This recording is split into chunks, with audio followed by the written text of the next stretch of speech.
Si vous avez plus de 60 ans et que vos jambes gonflent, que vos articulations semblent plus raides ou que vous ressentez parfois cette étrange sensation de lourdeur ou de picotement, j'aimerais vous dire quelque chose avec beaucoup de douceur et beaucoup de vérité.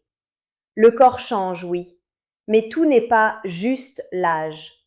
Et non, ce n'est pas forcément en achetant le complément le plus cher ou le produit le plus à la mode que vous allez mieux soutenir vos tissus. Très souvent, le vrai travail commence dans l'assiette. Je m'appelle Isabelle Moreau, j'ai 63 ans et aujourd'hui, j'aimerais vous parler d'un sujet qui revient de plus en plus souvent chez les seniors, le collagène. Ce mot est partout, dans les pots, dans les poudres, dans les promesses, et pourtant, beaucoup de personnes ne comprennent pas vraiment de quoi il s'agit.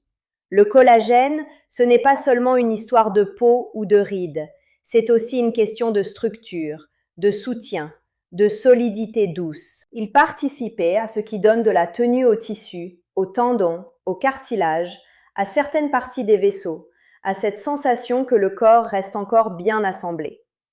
Mais j'aimerais être très responsable dès le début. Si vous avez un gonflement important, soudain, douloureux, surtout d'un seul côté, si vous avez un essoufflement, une douleur thoracique, une rougeur ou une chaleur inhabituelle, ce n'est pas un sujet de cuisine, c'est un sujet médical. Le corps mérite d'être pris au sérieux. En revanche, si vous vivez plutôt avec une lourdeur chronique, des tissus moins toniques, des articulations plus raides, une récupération plus lente, alors oui, certaines habitudes alimentaires peuvent soutenir le terrain. Et ce soutien commence souvent par une idée simple. Le corps ne fabrique pas bien ce qu'on ne lui donne pas. Il a besoin de matériaux, il a besoin de protéines, il a besoin de certains acides aminés, il a besoin de vitamine C, il a besoin de minéraux. Et il a besoin aussi d'un terrain moins inflammatoire pour utiliser tout cela correctement. Alors, aujourd'hui, j'aimerais vous parler de 8 aliments qui peuvent avoir une vraie place dans cette logique. Pas comme remède miracle, comme appui intelligent. Le premier, ce sont les jaunes d'œufs. Ah, les jaunes d'œufs. Combien de générations ont grandi en les regardant avec méfiance, presque comme s'ils étaient forcément de trop. Et pourtant, quand ils sont intégrés à une alimentation équilibrée, ils peuvent être extrêmement intéressants. Ils apportent des protéines, bien sûr, mais aussi des nutriments qui soutiennent tout le travail de réparation du corps. Ce que j'aime avec les œufs, c'est qu'ils sont simples, accessibles, faciles à vivre. Et après 60 ans, cette simplicité compte. 2 œufs avec quelques légumes, un peu d'huile d'olive, un vrai petit déjeuner ou un déjeuner léger mais complet, et vous avez déjà quelque chose de bien plus utile que beaucoup de repas prétendument sains, mais trop pauvres.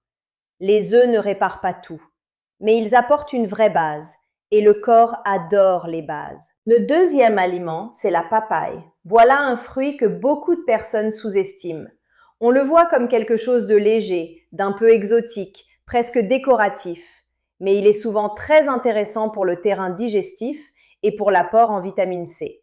Or, ce point est essentiel. Le corps ne se contente pas d'avoir des protéines, il a aussi besoin de certains cofacteurs pour construire et entretenir ses tissus de façon plus efficace. La papaye a aussi quelque chose de très doux. Elle convient bien à beaucoup de personnes qui digèrent moins bien qu'avant. Et cette douceur compte énormément. Parce qu'après 60 ans, le problème n'est pas seulement ce qu'on mange, c'est aussi ce qu'on absorbe vraiment. Un aliment merveilleux sur le papier mais mal digéré n'aide pas autant qu'on l'imagine. Une papaye bien mûre, nature ou avec un peu de citron peut devenir un très joli geste de soutien. Le troisième aliment, et celui-ci fait parfois grimacer, c'est la peau du poulet quand elle est utilisée intelligemment. Je sais, ce n'est pas ce qu'on a appris à aimer spontanément. Pourtant, dans une cuisine simple, une peau de poulet bien cuite, non brûlée, non frite lourdement ou mieux encore utilisée dans un bouillon maison peut participer à cette logique de soutien des tissus. Mais je veux être très nuancée ici. Je ne vous dis pas de vous jeter sur des aliments lourds, gras, croustillants et trop salés en pensant faire du collagène. Ce n'est pas cela. Je vous dis simplement qu'une cuisine maison, qui respecte mieux les morceaux entiers de l'animal, les bouillons, les cuissons douces racontent parfois une histoire bien plus utile au corps que les produits ultra transformés vendus comme pratiques. Le quatrième aliment que j'aimerais mettre en lumière, ce sont les sardines. Ah, les sardines! Quel aliment intelligent après 60 ans! Elles sont petites, puissantes, abordables, riches en protéines, en oméga 3, en calcium si l'on garde les arêtes, et elles apportent quelque chose de très précieux, de la densité nutritionnelle. Elles aident le corps à recevoir beaucoup dans une portion modeste. Et cela, quand on a moins d'appétit ou qu'on mange moins qu'avant, c'est extrêmement utile. J'aime aussi les sardines parce qu'elles parlent à plusieurs choses en même temps, aux muscles, aux os, au cœur, au terrain inflammatoire. Et quand le terrain inflammatoire s'apaise un peu, les tissus se sentent souvent mieux soutenus. Une boîte de sardines de qualité, avec un peu de citron, sur une belle tartine ou dans une salade, peut faire bien plus qu'on ne le croit. Le cinquième aliment, plus ancien, plus rustique, mais profondément intéressant, c'est la moelle ou le bouillon très riche préparé à partir d'os et de parties gélatineuses. Là encore, je me méfie des promesses exagérées. Non, un bol de bouillon ne va pas effacer à lui seul des années de faiblesse, de gonflement ou de douleur. Mais oui, un bon bouillon maison peut être un aliment de soutien extraordinaire. Il hydrate, il réchauffe, il apporte des minéraux. Il apporte une forme de richesse douce que beaucoup de corps âgés apprécient profondément. Et surtout, il redonne sa place à une cuisine lente, nourrissante, structurante. Une cuisine qui aide le corps au lieu de simplement le remplir. J'aime énormément l'idée d'un petit bol de bouillon dans la journée ou utilisé comme base de soupe, de légumes, de ragoûts simples. Le sixième, c'est la gélatine nature. Là, il faut sortir de l'image du dessert industriel coloré.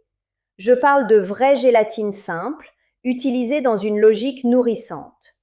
Elle peut être intégrée à des préparations maison, à des gels de fruits peu sucrés, à certaines boissons, ou simplement utilisée comme petit soutien dans une routine alimentaire plus structurée. Ce que j'aime avec la gélatine, c'est qu'elle peut être une façon très simple d'ajouter certains composants intéressants pour les tissus, surtout chez des personnes qui mangent peu, qui ont une digestion plus fragile ou qui ont besoin de formes plus faciles à absorber.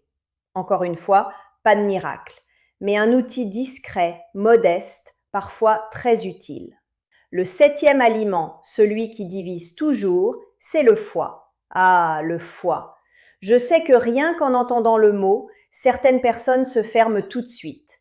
Et pourtant, quel aliment dense, quel aliment riche. Quand il est bien choisi, bien préparé, mangé en petite quantité, il peut apporter énormément. Non seulement des protéines, mais aussi des vitamines et des minéraux qui soutiennent la réparation, l'énergie, la vitalité générale. Je ne vous dis pas d'en manger souvent ni en grande quantité, ce n'est pas nécessaire. Mais une petite portion de temps en temps, ou bien intégrée dans une préparation si vous n'aimez pas son goût trop direct, peut être une manière très intelligente de densifier l'alimentation. Et après 60 ans, beaucoup de personnes ne manquent pas seulement de collagène, elles manquent de densité nutritionnelle. Et enfin, le huitième, celui qui résume presque tous les autres, c'est le bouillon d'os bien préparé. Je sais, j'en ai déjà parlé en évoquant la moelle, mais il mérite vraiment sa place à part entière, parce qu'il représente une philosophie entière de la nutrition. Celle qui prend le temps, celle qui extrait doucement, celle qui respecte les parties gélatineuses, les tissus, les articulations, celle qui nourrit avec patience. Un vrai bouillon d'os fait maison, longuement mijoté, avec un peu de vinaigre pour aider à extraire certains composés, n'est pas une boisson magique.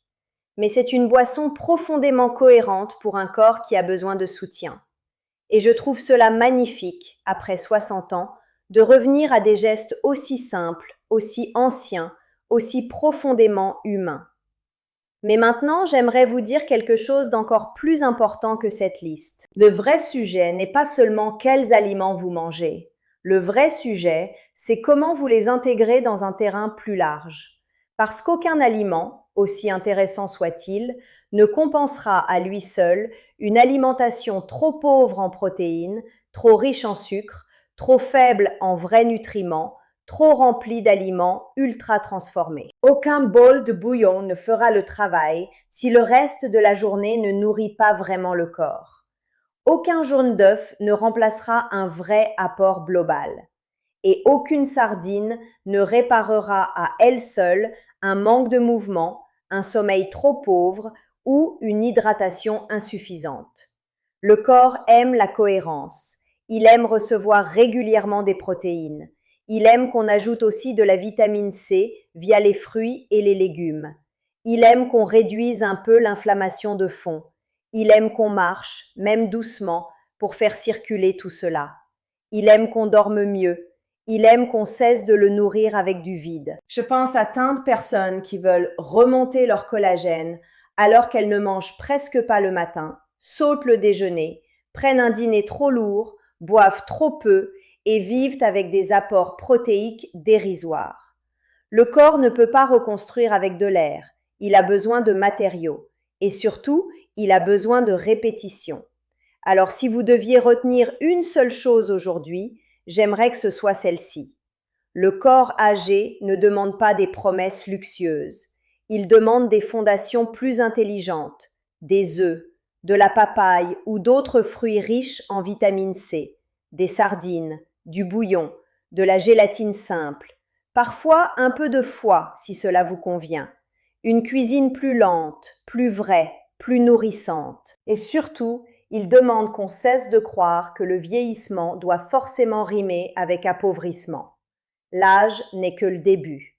Et parfois, le début d'un corps moins gonflé, mieux soutenu, plus souple et plus solide commence avec quelque chose d'aussi simple qu'un vrai bouillon sur le feu, une meilleure protéine dans l'assiette et cette décision tranquille de enfin nourrir vos tissus comme ils le méritent.